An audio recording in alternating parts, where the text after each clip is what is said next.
The best times to make dua, among others, are: number one, the last third of the night.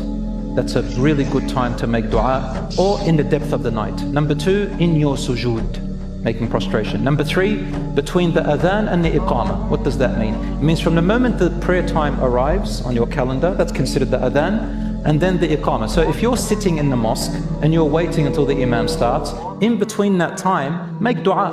That's an acceptable time. If you're at home, for example, from the time of the adhan, you go and make wudu, you're waiting maybe for your sibling, you're about to pray, within that time, inshallah, is also a dua that is accepted.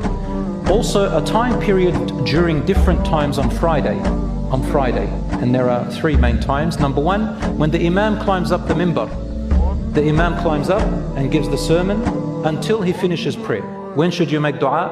You know, when the imam sits down in between the two khutbahs, in that time make dua. And when the imam comes down, make dua. And in your sujood in prayer, make dua. And after the prayer, make dua.